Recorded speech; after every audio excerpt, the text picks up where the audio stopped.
2024 IPL fourth మ్యాచ్లో మార్చి 24న double హెడర్లోని first మ్యాచ్లో Rajasthan Royals, Lucknow Super joints teams Savoy Man Singh stadium Jaipur వేదికగా ఈ సీజన్లో తమ తొలి మ్యాచ్ ఆడనున్నాయి. గత సీజన్లో 7 విజయాలతో 5th ప్లేస్లో నిలిచి కొంచెంలో ప్లే ఆఫ్స్ బెర్త్ మిస్ అయినా ఈ సీజన్లో మాత్రం తమ హోమ్ గ్రౌండ్లో విన్ నోట్తో స్టార్ట్ చేయాలని రాజస్థాన్ చూస్తుంది. మరోవైపు లక్నో వరుసగా 2 సీజన్స్లోనూ ఎలిమినేటర్ గండాన్ని దాటలేకపోయింది. సో ఈ సీజన్లో ఎలాగైనా ఈ గండాన్ని దాటి ట్రోఫీయే లక్ష్యంగా బరిలోకి దిగుతుంది. ఇక 2 జట్ల మధ్య ఐపీఎల్లో హెడ్ టు హెడ్ చూసుకుంటే కేవలం 3 మ్యాచ్ల్లో తలపడితే రాజస్థాన్ 2 మ్యాచ్ల్లో గెలిస్తే లక్నో 1 మ్యాచ్లో గెలిచింది. జైపూర్ స్టేడియం పిచ్ రిపోర్ట్ చూసుకుంటే బ్యాటింగ్ ట్రాక్ అని చెప్పొచ్చు. గత సీజన్లో ఇక్కడ ఆడిన మ్యాచెస్లో మిక్స్డ్ రిజల్ట్ వచ్చాయి. ఈ స్టేడియంలో ఓవరాల్గా ఐపీఎల్ రికార్డ్స్ బట్టి చూస్తే చేజింగ్ టీంకి ఫేవర్ ఉన్న లాస్ట్ సీజన్లో మ్యాచెస్ బట్టి చూస్తే ఫస్ట్ ఇన్నింగ్స్లో బ్యాటింగ్కి అనుకూలంగా ఉండి మ్యాచ్ ప్రోగ్రెస్ అయ్యే కొద్దీ చేజింగ్కి కష్టం అవుతుంది. సో టాస్ గెలిచిన టీం ఫస్ట్ బ్యాటింగ్ తీసుకునే ఛాన్సెస్ ఉన్నాయి. ఇక్కడ యావరేజ్ ఫస్ట్ ఇన్నింగ్స్ స్కోర్ 159గా ఉంది. జైపూర్ స్టేడియంలో ఐపీఎల్ స్టార్ట్ చూసుకుంటే మొత్తం 52 మ్యాచ్లు ఆడగా ఫస్ట్ బ్యాటింగ్ చేసిన టీం కేవలం 18 మ్యాచ్లు మాత్రమే గెలవగా చేజింగ్ టీం 34 మ్యాచ్ల్లో గెలిచింది.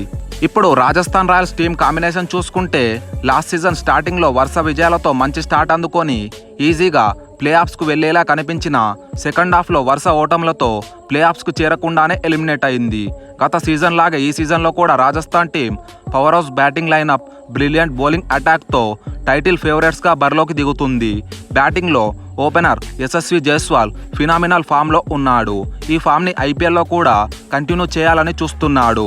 జాస్ బట్లర్తో కలిసి జైస్వాల్ టీంకి సాలిడ్ స్టార్ట్ ఇవ్వాలి. Skipper Sanju Samson couple of seasons నుండి ఎంత డేంజరస్ ప్లేయరో ప్రూవ్ చేస్తూ వచ్చాడు.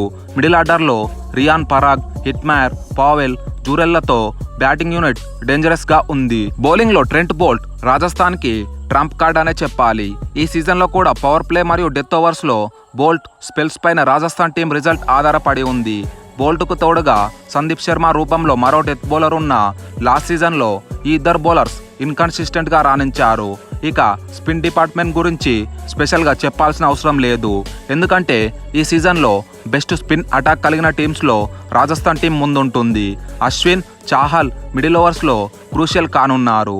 ఈ మ్యాచ్కి రాజస్థాన్ రాయల్స్ ప్రాబబుల్ ప్లేయింగ్ 11 చూసుకుంటే Yashasvi Jaiswal, Jos Buttler, Sanju Samson, Shimron Hetmyer, Dhruv Jurel, Rovman Powell, Ravi Ashwin, Avesh Khan, Sandeep Sharma, Trent Boult, Yuzvendra Chahal.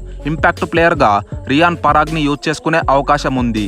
ఇప్పుడు లక్నో సూపర్ జాయింట్స్ టీం విషయానికి వస్తే లాస్ట్ సీజన్లో ఇంజురీతో సెకండ్ హాఫ్లో మ్యాచెస్కి దూరమైన స్కిప్పర్ కేఎల్ రాహుల్ తిరిగి రావడం లక్నో టీంకి కాన్ఫిడెన్స్ని మరింత బూస్ట్ చేస్తుంది. ఈ సీజన్లో కొత్తగా మిడిల్ ఆర్డర్లో ఆడనున్న రాహుల్ ఎలా ఆడతాడో చూడాలి. రాజస్థాన్ టీం లాగే లక్నో టీం కూడా బ్యాటింగ్ లైనప్లో పవర్ హిట్టర్స్తో నిండి ఉంది. ఓపెనింగ్లో క్వింటన్ డీకాక్కి తోడుగా ట్రేడ్ ద్వారా రాజస్థాన్ నుండి తీసుకున్న దేవదత్ పడికల్ మోస్ట్లీ ఓపెనింగ్ చేస్తారు. వన్డౌన్లో లాస్ట్ సీజన్లో ఫెయిల్ అయినా కానీ ఈసారి కూడా దీపక్ హుడానే రావచ్చు. బ్యాటింగ్ చాలా స్ట్రాంగ్గా ఉన్నా కానీ లక్నో బౌలింగ్ మాత్రం వీక్గా కనిపిస్తుంది. Recent West Indies sensation Shamar Joseph, అలాగే Shivam Mavi, S Thakur, Mohsin Khan inexperienced pace bowlers. Crunch మ్యాచెస్లో ఈ బౌలర్స్ ఎంతవరకు రిస్ట్రిక్ట్ చేస్తారో చూడాలి. ఇక స్పిన్నర్స్గా రవి బిష్నోయ్, కృణాల్ పాండ్యా, అమిత్ మిశ్రాలతో క్వాలిటీ అటాక్ కలిగి ఉంది. ఇప్పుడు Lucknow Super Giants probable playing 11 చూసుకుంటే Devdutt Padikkal, Quinton de Kock, Deepak Hooda, Nicholas Pooran, KL Rahul, Marcus Stoinis, Krunal Pandya, Ravi Bishnoi, Shivam Mavi, Shamar Joseph, Mohsin Khan. Impact ప్లేయర్గా ఆయుష్ బదోనిని యూజ్ చేసుకునే అవకాశం ఉంది. Rajasthan Royals Lucknow Super joints winnowing prediction చూస్తే బ్యాటింగ్లో 2 టీమ్స్ ఈక్వల్గా ఉన్న బౌలింగ్లో మాత్రం రాజస్థాన్ కొంచెం స్ట్రాంగ్గా కనిపిస్తుంది. అలాగే హోమ్ కండిషన్స్ని దృష్టిలో ఉంచుకొని ఈ మ్యాచ్లో రాజస్థాన్ రాయల్స్ గెలుస్తుందనుకుంటున్నా. మీరు ఏ టీం గెలుస్తుందనుకుంటున్నారో కామెంట్ సెక్షన్లో తెలియజేయండి. Thanks for watching.